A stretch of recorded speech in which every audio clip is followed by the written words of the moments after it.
आज के case studies के इस लेक्चर में बात होगी एक तरफा डाइवोर्स लेने पर पति को पैसा किस कानून के अंतर्गत मिलता है। आज आपको उस कानून के बारे में बताएंगे, उस सेक्शन के बारे में बताएंगे, उस एक्ट के बारे में बताएंगे और किन कारणों से मिलता है वो आपको कारण ही बताएंगे। देखिए, किसी भी केस में कोई कारण होना चाहिए। मान लो किसी व्यक्ति को दंडित करवाना है तो दंडित करवाने के लिए आपके पास में वो कारण होना चाहिए, यानी कि वो परिस्थिति होना चाहिए जिसकी वजह से आप उसे दंडित करवा सकते हैं। तो अगर आपके केस में वो परिस्थिति नहीं होगी, आप वो कारण कोर्ट के सामने प्रकट नहीं करेंगे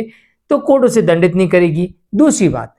आपको कानून की जानकारी ना हो या फिर उस सेक्शन का आप उसमें प्रयोग ना करें। जैसे किसी ने किसी को थप्पड़ मारा, अब थप्पड़ मारने का आपने सेक्शन प्रयोग नहीं किया,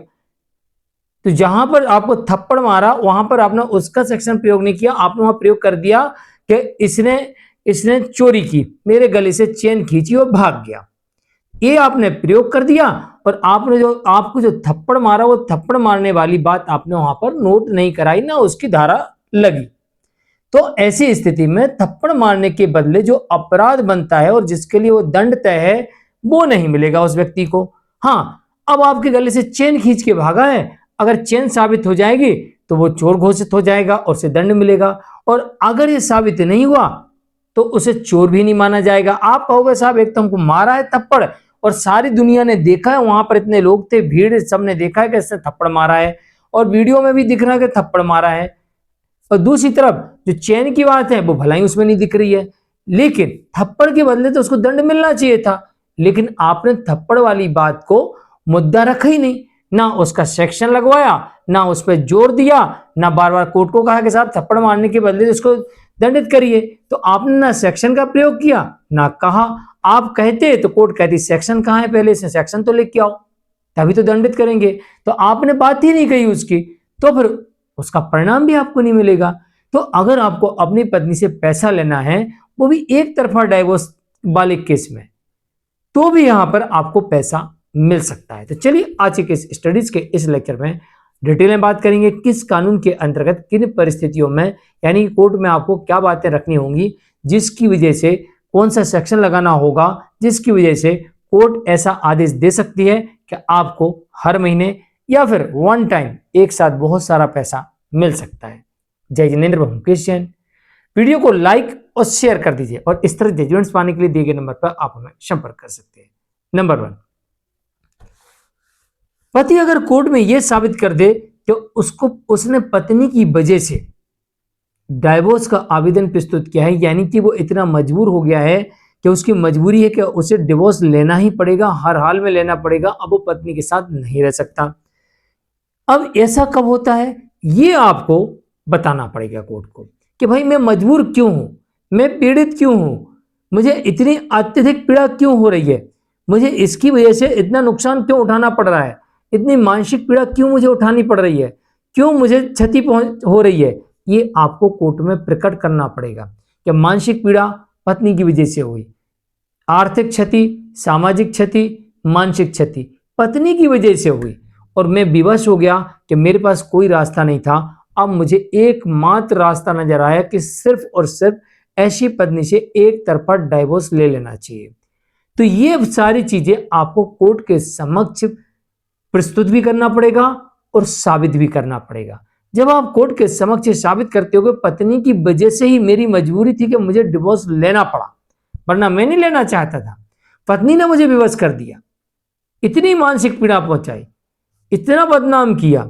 इतना मेरा पैसा बर्बाद करवाया या खुद किया कि मेरे पास में अंत में कोई विकल्प नहीं बचा, या फिर पत्नी ने हमारे ऊपर किसी प्रकार का ऐसा त्रास पहुंचाया जिसमें हमारी जान जा सकती थी या जान लेने का प्रयास किया, या हमें आशंका हो गई कि भविष्य में हमारी हत्या कर सकती है। आशंका होने पर भी आप कोर्ट को जता सकते हैं कि आशंका का कारण क्या है। मान लो आप जिस घर में रहते हैं और उस घर में दीवालों में दो तरफ से क्रैक आ गया या कोई एक बड़ा क्रैक आ गया, तो आपके मन में आशंका आ गई कि घर गिर जाएगा, कभी भी गिर सकता है, क्योंकि अब इतना बड़ा क्रैक आ गया है तो घर गिर जाएगा ना, भला ही वो नहीं गिरेगा अगले 100 साल तक। लेकिन आपके मन में अगर आशंका आ गई कि ये घर गिर सकता है तो आप उस घर को छोड़ के जा सकते हैं। उस घर को आप छोड़ के जा सकते हैं कि भाई घर गिर जाएगा, मर जाएंगे, तो कोई भी आपको नहीं रोकेगा, कोई नहीं रोकेगा, सरकार भी नहीं रोकेगी, क्योंकि भैया गिर जाएगा तो इसकी कौन गारंटी ले रहा है, क्योंकि क्रैक आ गया ना दीवार में, तो गिर सकता है, तो मुझे आशंका है कभी गिर सकता है, तो गिर सकता है। तो ऐसे ही आपके डाइवोर्स के केस में आपको अगर ये अपने पार्टनर से आशंका उत्पन्न हो जाए कि मेरा पार्टनर मेरी या मेरे परिवार की कभी भी हत्या कर सकता है या गंभीर क्षति पहुंचा सकता है, तो फिर ऐसे पार्टनर से आप डिवोर्स ले सकते हैं और कोर्ट को बता सकते हैं कि मैं विवश हुआ डिवोर्स लेने के लिए, और ऐसे में आप डाइवोर्स भी ले सकते हैं। डाइवोर्स के साथ साथ अगर आपकी पत्नी कमाती और आप बेरोजगार हैं तो आप मेंटेनेंस की डिमांड भी कर सकते हैं, और इसके अलावा केस लड़ने का खर्चा और कॉम्पल्सेशन। तो जब आप डिवोर्स का केस फाइल करेंगे हिंदू मैरिज एक्ट के सेक्शन 13 में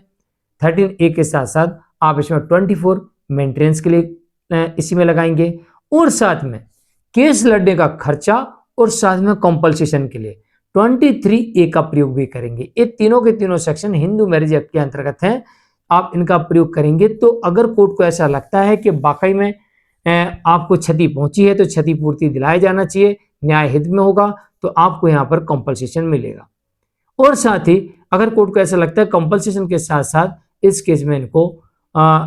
केस लड़ने का खर्चा भी दिलाना चाहिए, तो केस लड़ने का खर्चा, लिटिगेशन चार्ज भी आपको मिल जाएंगे। और अगर ऐसी परिस्थितियां हैं कि पत्नी के पास में आय है और आपके पास में आय के साधन नहीं है, तो ऐसी स्थिति में आपको यहाँ पर मेंटेनेंस भी मिलेगा। अब अलग से भी आप कॉम्पल्सेशन के लिए केस फाइल कर सकते हैं, और उसके लिए आपको जाना पड़ेगा फिर BNS की धारा 356 के अंतर्गत, तो वो एक अलग केस हो जाएगा आपका। तो आप अलग से करना चाहें तो अलग से कर सकते हैं कॉम्पल्सेशन के लिए, आप अलग से नहीं करना चाहते हैं तो आप एक साथ एक ही आवेदन में 13A के साथ साथ 24 और 23A का प्रयोग एक साथ कर सकते हैं, तो एक ही केस में आपका पूरा काम हो जाएगा। तो जानकारी के लिए कमेंट में जरूर लिखिए, वीडियो को लाइक शेयर कर दीजिए। मिलते हैं एक और केस स्टडीज के एक और लेक्चर में। आज के लिए इतना ही, नमस्कार। हाँ, ध्यान रहे कि परिस्थितियां जब तक आप सामने कोर्ट के समक्ष प्रस्तुत नहीं करें, नंबर 1। नंबर 2, जो आपने परिस्थितियां कोर्ट के समक्ष प्रस्तुत की हैं, अब उन्हें साबित करने का भार भी आपके ऊपर है। नंबर 3, आप परिस्थितियों को प्रस्तुत करके और आप उन्हें साबित करने में विफल हुए तो आपका डिवोर्स भी डिसमिस हो जाएगा, और ऊपर से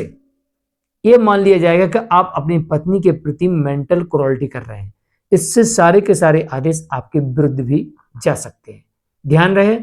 जो भी आरोप लगाएं, किस लिए आप लगा रहे हैं वो भी उसमें होना चाहिए, क्या डिमांड कर रहे हैं वो भी उसमें होना चाहिए, और साथ ही उसके सबूत भी होना चाहिए।